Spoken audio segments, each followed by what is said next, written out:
Intentos de golpe de Estado, dictaduras, revoluciones, guerras civiles. Desde hace décadas en América Latina se manifiestan los problemas de un mundo marcado por una enorme desigualdad y una creciente polarización. La historia de América Latina de los últimos 60 años se puede comparar con un huracán que destruyó todo a su paso. Y luego viene la reconstrucción, hasta que llega el siguiente huracán.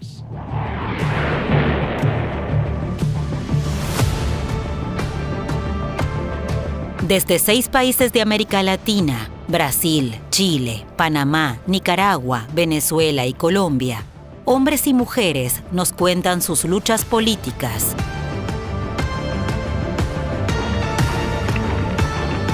Describen la tragedia de un continente fracturado que se enfrenta constantemente a las intervenciones de su poderoso vecino Estados Unidos.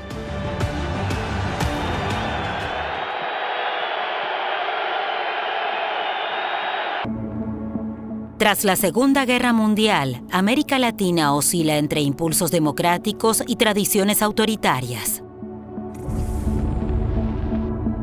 En 1964, el presidente progresista João Goulart entusiasma a la población del estado más poderoso de América Latina, Brasil, con su sueño de justicia social.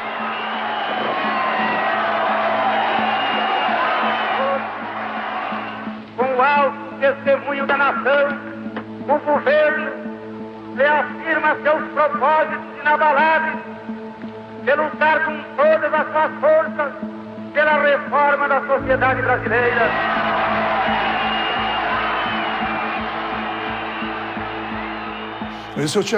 Yo tenía 18 años y acababa de empezar mis estudios. Fue la manifestación más grande en la que he participado. Él dijo cosas que me impresionaron mucho y que evidentemente conmocionaron a la élite brasileña de esa época. Trabalhadores do campo já poderão então ver concretizada a sua mais sentida e justa reivindicação, aquela que nos dará pedaço de terra para ele cultivar. Por primera vez, la reforma agraria se convirtió realmente en un tema de conflicto, porque los presidentes anteriores habían evitado el debate. La sola idea de redistribuir la tierra en un país de grandes terratenientes que tienen mucho poder era una provocación.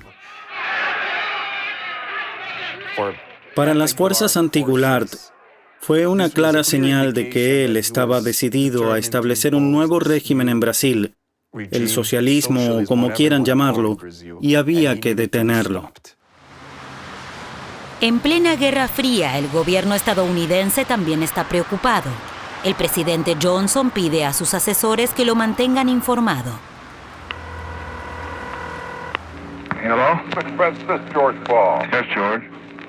A quick rundown of the situation in Brazil. They have drafted an impeachment in congressional circles of Goulart, and there's a lot of dickering around to see what could be done. Presumably, I think we ought to take every step that we can, be prepared to do everything that we need to do. We just can't take this one, and I'd get right on top of it and stick my neck out a little. Es increíble que el presidente realmente hable de una posible intervención en Brasil, pero no hay que olvidar que en 1959 tuvo lugar la Revolución Cubana y que la política estadounidense hacia América Latina ahora estaba orientada a evitar otro caso similar. Johnson teme que otro país latinoamericano pueda caer en manos de los comunistas. Da la orden de apoyar al ejército brasileño en el derrocamiento de Goulart. El presidente Johnson quiere que Estados Unidos apoye militarmente el golpe y que incluso suministre a los golpistas armas, municiones y todos los elementos que los militares necesitaran para derrocar al gobierno.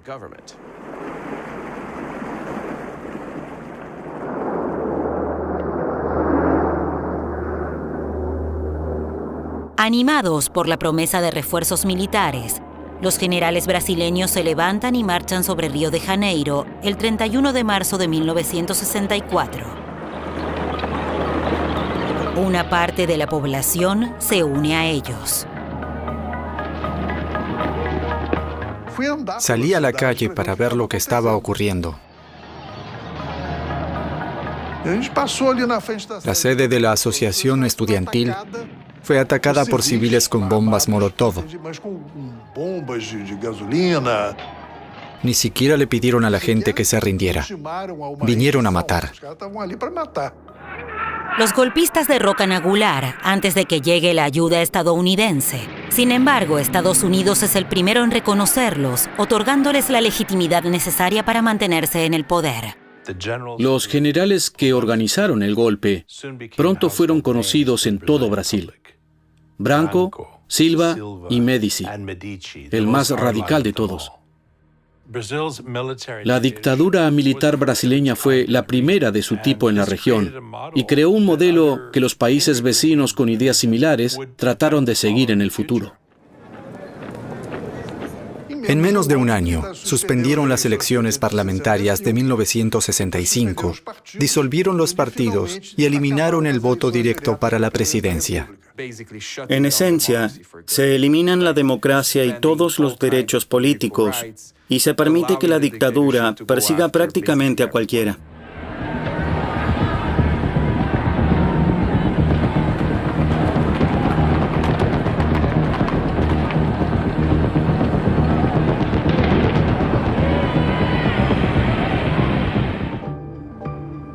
Chile se ha convertido en un refugio político desde la elección de Salvador Allende pocos meses antes. El nuevo presidente se atreve a hacer un experimento. Quiere construir un Estado socialista sin recurrir a la violencia. Izquierda unida jamás será vencida. Izquierda unida jamás será vencida. Izquierda unida. La victoria de un hombre, sino que la victoria del pueblo y la victoria de Chile. Por eso, el pueblo entrará conmigo a la moneda. El 4 de septiembre de 1970 es la primera vez que un presidente socialista pretende una transición al socialismo, no una reforma, un cambio más estructural. Entonces yo tenía 30 años, 31 años, y el presidente me llamó y me preguntó si podía acompañarlo. Otro joven economista se une al gobierno de Allende, Orlando Letelier. Mi padre fue un gran partidario de Allende y su aliado durante muchos años. El 90% de las personas en Chile no tenía nada y el 10% lo poseía todo. Creían firmemente en una distribución más justa dentro de la sociedad. Washington ya desconfía de este gobierno socialista cuando Allende recibe a finales de 1971 con gran pompa a Fidel Castro. Castro era la Taylor Swift de su época. A donde viajaba atraía multitudes y nosotros estábamos observando eso. La Revolución Cubana tenía 8 años, 10 años. Estaba en su periodo de auge, con un líder atractivo que derrota en Bahía Cochinos a los norteamericanos. Para los latinoamericanos es un gesto de coraje. Algo extraordinario en Chile está ocurriendo, un proceso insólito. Es un proceso revolucionario donde los revolucionarios tratan de llevar adelante los cambios pacíficamente. There wasn't any question about his turning all the screws that he possibly could in the direction of making Chile a Marxist state. There wasn't any question but that he was cooperating with Castro. There wasn't any question that Chile was being used by some of Castro's agents as a base to export terrorism to Argentina, to Bolivia, to Brazil. Para Estados Unidos, la amenaza proviene de la izquierda, que como los brasileños Jean-Marc y Almino han encontrado refugio en Chile. De repente, un país que siempre había tenido muy buenas relaciones con Brasil se convierte en una gran amenaza. Chile podría convertirse en la meca de la insurgencia y Brasil tenía que actuar al respecto y hacerlo con rapidez. El presidente brasileño, el general Médici, decide consultar con su aliado más importante. Médici viaja a Washington y es recibido como un gobernante amigo. Nixon y él se llevan bien. Nixon le pregunta al general Médici su opinión sobre lo que sucederá con Allende en Chile. Y Médici responde, correrá la misma suerte que Goulart. Los brasileños ya estaban en contacto con los militares chilenos, pero los militares chilenos, a diferencia de los brasileños, tradicionalmente no intervenían en política. Así que fue necesario convencer a cada vez más altos mandos militares de que Allende representaba una amenaza existencial. Y la respuesta de Nixon fue, díganme cómo puedo ayudar. Chile, of course, is interested in obtaining loans from international organizations where we have a vote. And I indicated that wherever we had a vote, where Chile was involved, that we would vote against them. Nixon puso en marcha un llamado bloqueo invisible. En silencio se bloquearon los créditos estadounidenses para Chile. Estados Unidos también se aseguró de que ya no llegaran créditos de bancos internacionales. Eso provocó escasez en el país.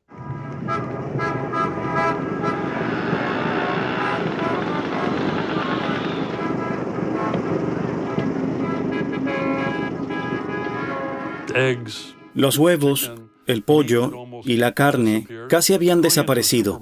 Ya no se podía comprar un bistec en el supermercado, se conseguía en el mercado negro. Las personas pobres no tenían acceso al mercado negro. Los precios allí eran astronómicos.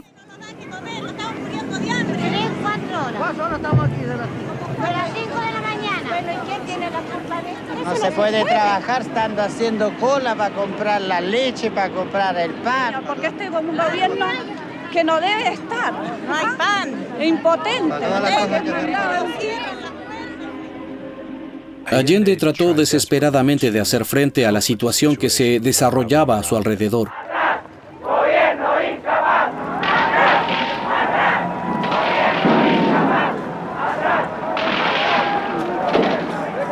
A pesar de los esfuerzos del gobierno de Allende, la ira va en aumento.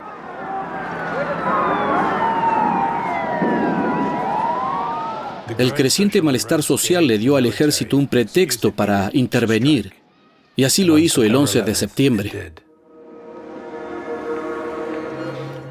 A las 7 de la mañana me llamó un amigo. Almino, el golpe ha comenzado. ¿Qué golpe? Enciende la radio. Las Fuerzas Armadas y Carabineros de Chile declaran que el señor presidente de la República debe proceder a la inmediata entrega de su alto cargo. El pueblo de Santiago debe permanecer en sus casas. El Palacio de la Moneda deberá ser evacuado antes de las... Poco después, la Fuerza Aérea lanzó misiles sobre el río. Y yo siento eso desde el lugar en que estoy. Los aviones pasar.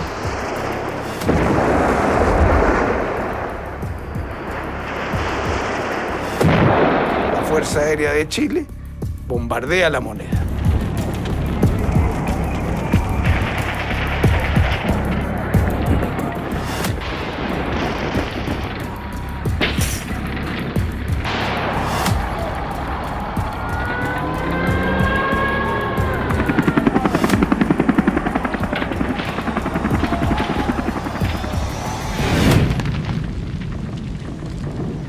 De todas las estaciones de radio, quedaba una, la Radio Magallanes, y sale la voz de Allende. Trabajadores de mi patria, tengo la certeza que la semilla que entregáramos a la conciencia digna de miles y miles de chilenos no podrá ser cegada definitivamente. La historia es nuestra y la hacen los pueblos. Pagaré con mi vida la lealtad del pueblo. Tienen la fuerza. Y entonces dijo que esperaba que en el futuro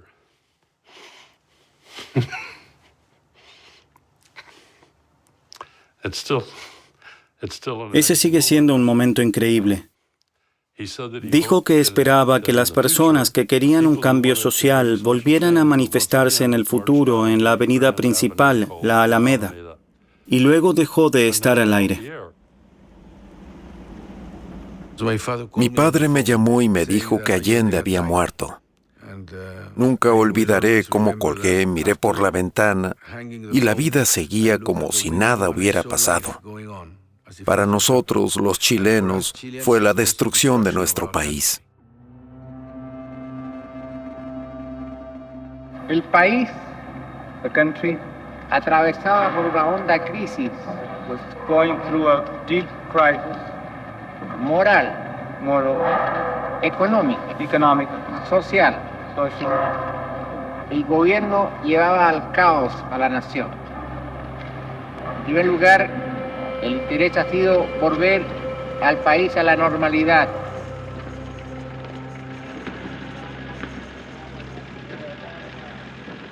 El hombre que tomó el poder con el golpe fue el general Augusto Pinochet, jefe del ejército. Inmediatamente comenzó a perseguir a presuntos enemigos del Estado, comunistas y personas de izquierda de todo tipo. Sale un bando militar llamándome a presentarme a las Fuerzas Armadas, o que si no, pueden matarme. Y ahí tomo una reacción instintiva. Me voy a presentar. Empiezan a llegar otros ministros y juntan a unos 30, 35. Se toma la decisión de enviarnos lejos, a una isla al sur del Estrecho de Magallanes que se llama Dawson.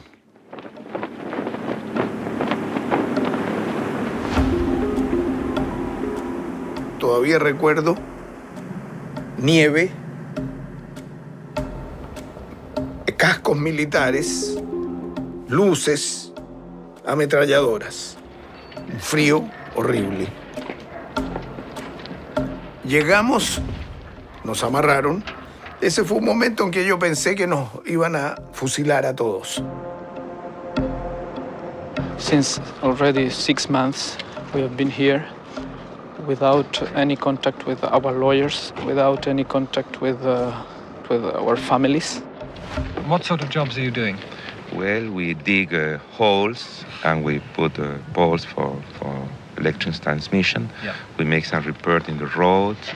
Trabajábamos todos los días, era muy cansador. Y cuando reclamabas, te metían dentro de unos hoyos y te dejaban toda la noche ahí. En Crisis mide las personalidades. Orlando Letelier, en la isla, lo conocí con más profundidad. Él mostró una personalidad resistente, afectuosa y comprometida. Bajo la presión de la comunidad internacional, el general Pinochet libera a los prisioneros después de 9 meses. Sergio Bitar y Orlando Letelier parten al exilio en Venezuela y Estados Unidos.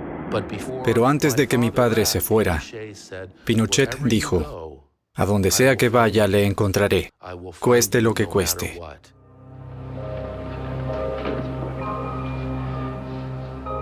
Pinochet pidió a su jefe de inteligencia un plan que le permitiera perseguir a sus adversarios en los países vecinos. El jefe de la inteligencia chilena invitó a los jefes de inteligencia de Brasil, Bolivia, Argentina, Uruguay y Paraguay para que vinieran a Santiago en secreto y celebraran una reunión inaugural. Presentó un plan que preveía coordinar los servicios de inteligencia y permitir que los servicios de seguridad operaran en los demás países y realizaran operaciones conjuntas. Los países invitados eran en su mayoría dictaduras de derecha, decididas a purgar el continente de todos los elementos considerados subversivos. Al final de la reunión, el uruguayo se levantó y dijo: deberíamos llamar a la organización Cóndor como el ave nacional de Chile, y así nació la Operación Cóndor. El objetivo principal era, por supuesto, Argentina, porque miles de exiliados habían huido allí. Yo había huido a Buenos Aires con la intención de quedarme allí. Para nosotros, los progresistas, tras la caída de Chile, ese era el nuevo refugio. Pero eso cambió pronto. El antiguo jefe del ejército de Allende, el general Carlos Prats, había huido a Argentina después del golpe. El atentado con coche bomba en el que murió en Buenos Aires estableció el modus operandi de la Operación Cóndor. Cuando eso ocurrió, empezamos a decirle a Orlando Letelier: Orlando, debes tener cuidado, porque él era el líder de la resistencia contra Pinochet en el extranjero. Pero Orlando nunca aceptó la idea de estar en la lista de personas a las que asesinarían aquí, porque decía que nunca se atreverían a hacer eso en Washington.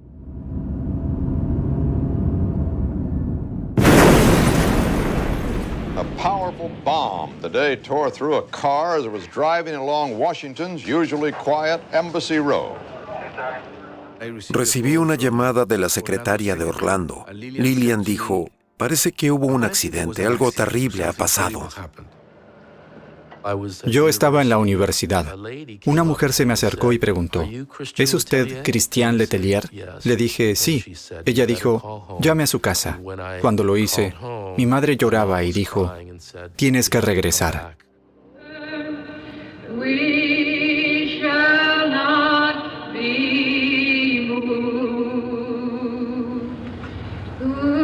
Orlando Letelier es una de las víctimas más conocidas de la Operación Cóndor.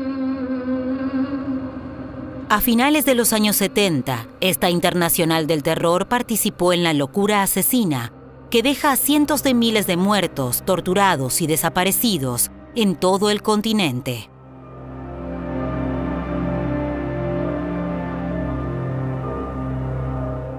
Jimmy Carter había prometido devolver la moral a la política estadounidense.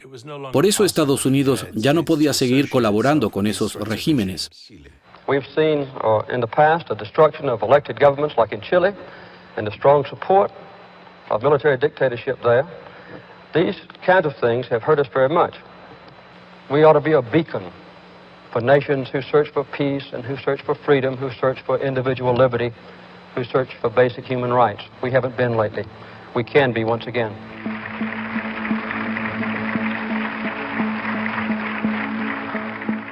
Estábamos eufóricos y llenos de esperanza cuando Carter ganó las elecciones.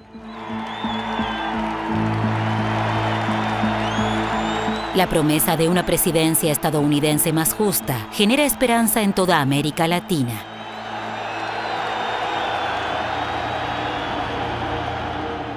Panamá es el primer país que intenta aprovecharla. El pequeño país que conecta Centro y Sudamérica lleva años tratando de recuperar el control de su mayor riqueza, el Canal de Panamá. El canal fue, en cierto modo, la llegada a la luna del comienzo del siglo XX, algo que parecía imposible y que Estados Unidos hizo posible, un logro inmenso. Se construyó el canal, pero los panameños quedamos atrapados casi por 100 años en un tratado muy desigual. El acuerdo que los estadounidenses alcanzaron en Panamá fue increíble. No solo tenían el control de la vía fluvial a perpetuidad, sino también el control absoluto sobre una franja de tierra que se extendía del Pacífico al Atlántico. The canal zone is 10 miles wide and 40 miles long. Panamanians call it a colonial enclave which cuts their country in two. Para ir de un lado al otro, los panameños tenían que cruzar una zona controlada por la policía estadounidense. Si conducían demasiado rápido, debían presentarse ante un tribunal estadounidense. Era una fuente de frustración porque sabíamos lo que valíamos como país y nos sentíamos excluidos totalmente y humillados y muy maltratados en realidad.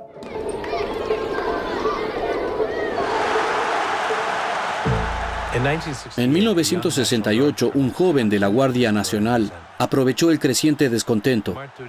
Omar Torrijos era un dictador muy distinto a los demás. Era populista, pero también progresista. Gracias, pueblo panameño. Gracias, hombres y mujeres de nuestra patria. ¿Qué pueblo del mundo soporta la humillación de ver una bandera enclavada en su propio corazón? Que lo diga. Siempre de pie y nunca de rodillas. Ese es el grito de nuestra libertad. Hay que defender la soberanía, porque es nuestro el canal de Panamá. Para Torrijos, la devolución del canal era una prioridad, pero era una lucha de David contra Goliat que no podía enfrentar solo, así que buscó aliados internacionales.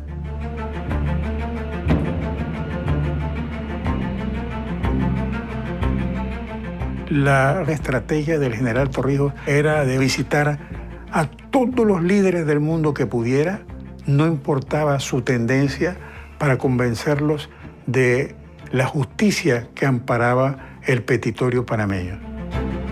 Queremos decirle a la conciencia mundial que nunca hemos sido, que no somos, ni nunca seremos, ni Estado asociado, ni colonia o protectorado, ni queremos agregarle más una estrella a la bandera de los Estados Unidos. Muchas gracias.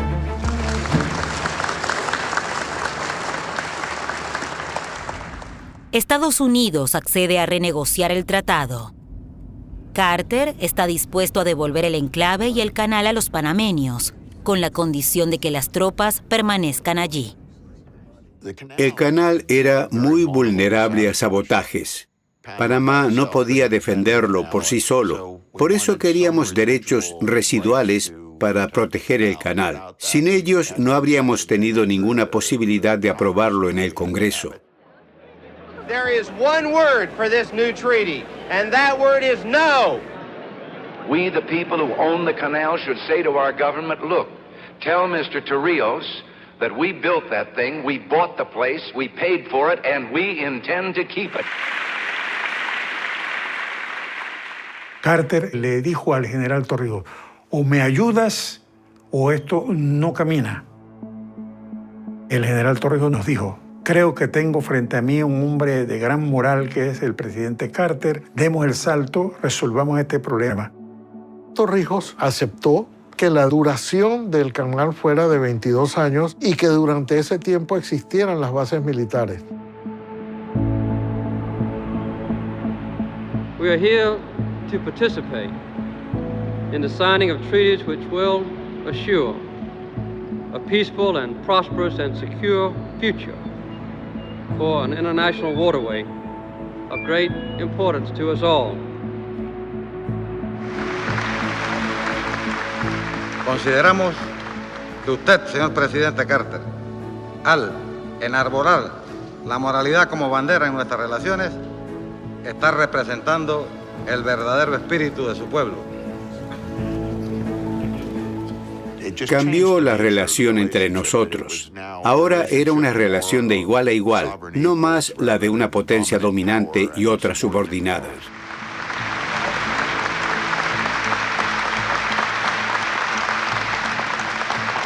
Fue una victoria para todo el continente.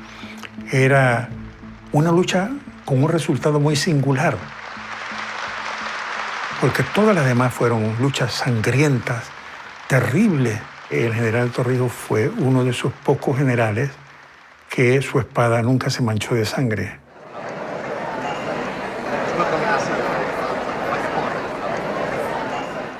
Torrijos había trabajado arduamente para conseguir apoyo para el acuerdo del canal, pero las celebraciones tenían un sabor amargo.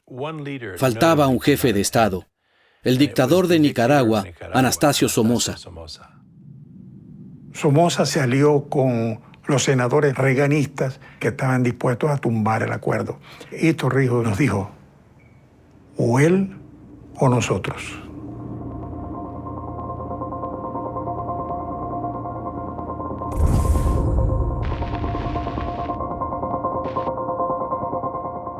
General, I've been told that your wealth is in the neighborhood of $500 million.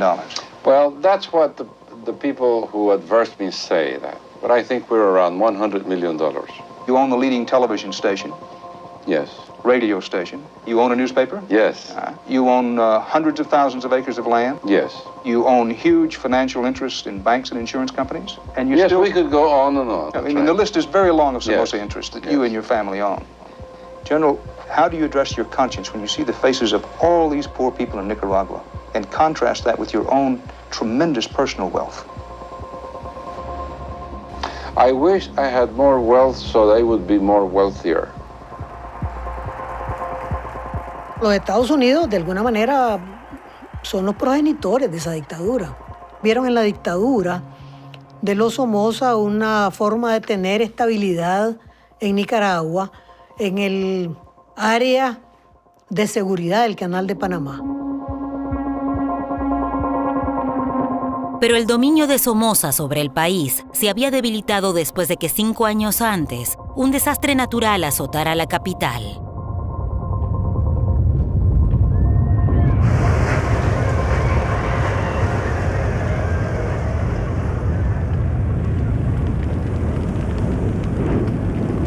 Yo estaba en Managua y el terremoto la destruyó completamente, pero completamente. Fue lo más terrible que hemos pasado los nicaragüenses. Solo gritos se oían, gritos por todos lados. Nosotros creíamos que era el juicio. Las personas perdieron el empleo, perdieron los negocios, perdieron las casas. La pérdida fue total. Y en ese momento la dictadura entró en una etapa de enriquecimiento sin precedente. Somoza se robó todo lo que llegó de ayuda internacional para los damnificados del terremoto y para la reconstrucción de la ciudad. Y eso terminó de fracturar la imagen de los Somoza frente al pueblo nicaragüense.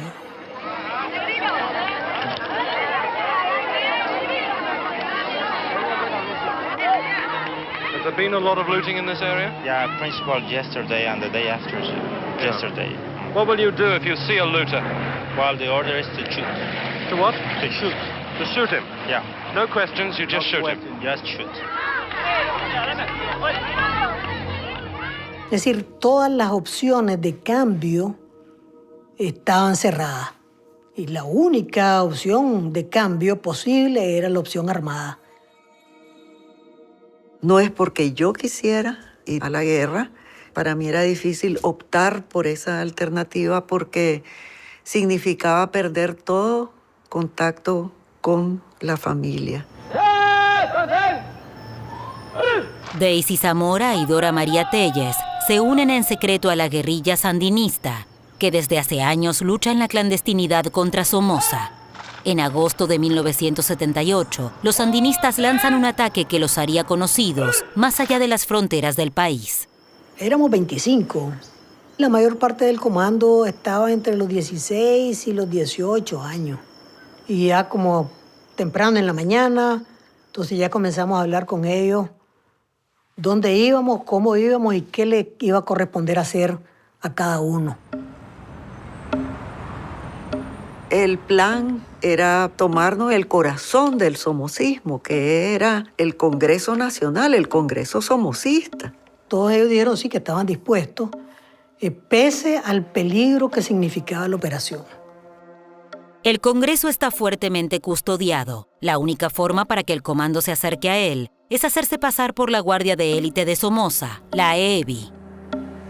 Yo me quedé monitoreando las comunicaciones de la Guardia y esos momentos fueron muy tensos. Escuché que había mucha confusión entre la Guardia y que decían no son de la EBI, andan con el uniforme de la EBI, andan puesto el uniforme, pero no son ellos.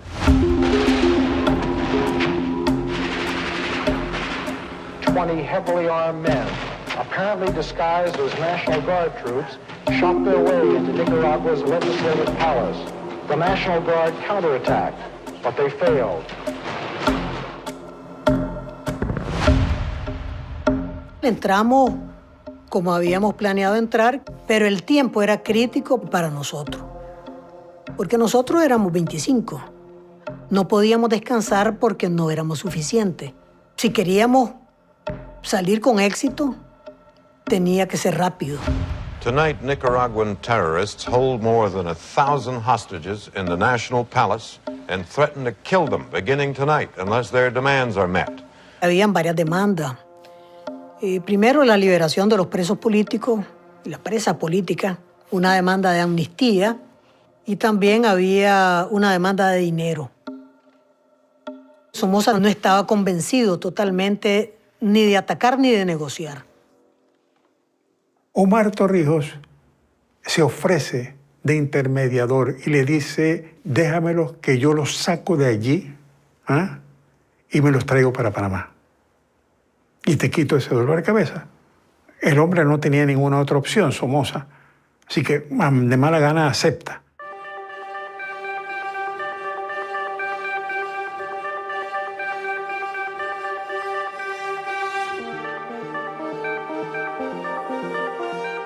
Cuando los buses habían recorrido tal vez 200 metros, entonces comenzamos a ver una cosa realmente impresionante. Fue como que si le quitaran a la gente el miedo que tenía a Somoza. Miles y miles, pero miles de personas en las calles aplaudiendo, gritando. No tuvieron ningún reparo en salir. Vivaban al frente sandinista cuando iba pasando el bus. Perdieron el miedo a Somoza. ¿Por qué? Porque se dieron cuenta que Somoza no era invulnerable.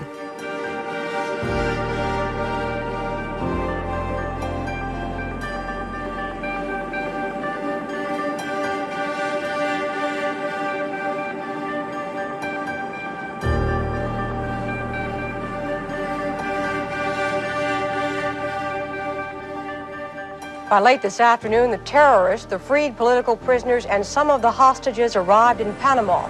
There, the terrorists asked for political asylum, and they said they were acting on their own with no outside help. Llegamos todos a Panamá, pues tuvimos una reunión a invitación del general Torrijos, de manera que era un primer encuentro y era un encuentro decisivo. Son más de 4 décadas de dinastía, de humillación y de muerte que ha sufrido ese pueblo desde que en 1930 la Infantería de Marina instaló al primer Somoza en el poder. Los sandinistas y Torrijos hablaron sobre cómo Panamá podría ayudarlos en su lucha contra Somoza. Necesitaban mejores armas para enfrentarse a la Guardia Nacional, mucho mejor equipada. Pero Torrijos debía ser cuidadoso al proporcionar armas a los sandinistas, para no enemistarse con Estados Unidos. Por eso envió un asesor de confianza a Cuba y pidió ayuda a Fidel. Fidel en una entrevista me dice, tú sabes bien que si yo te entrego armas son soviéticas y eso sí enreda todo esto. Yo le decía, en Vietnam esa derrota aparatosa de los Estados Unidos dejó el país lleno de armas norteamericanas que ya se les perdió el registro y todo. Y él se le encendieron los ojos y me dice, chico, esa sí que es una buena idea. Y esas fueron las armas que fueron entrando entonces para los sandinistas.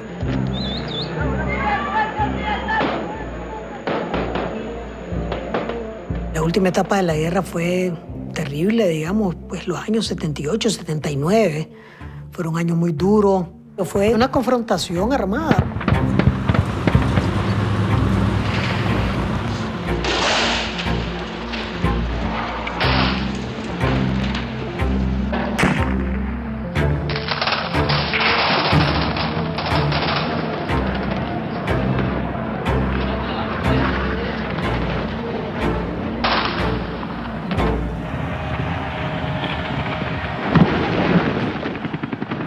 A Somoza solo le quedaba una opción: huir.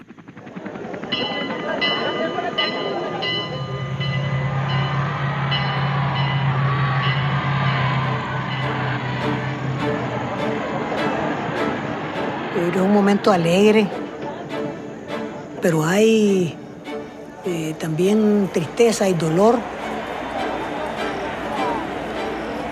Y yo perdí muchos amigos, gente que yo quería mucho, pues.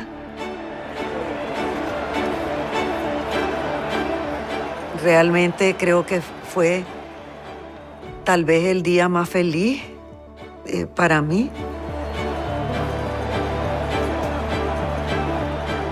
Me parecía mentira que habíamos terminado con una dictadura. Que hubiéramos sacado a Somoza y que ahora nosotros estábamos, digamos, libres en Nicaragua. Íbamos a ver qué hacíamos con el país.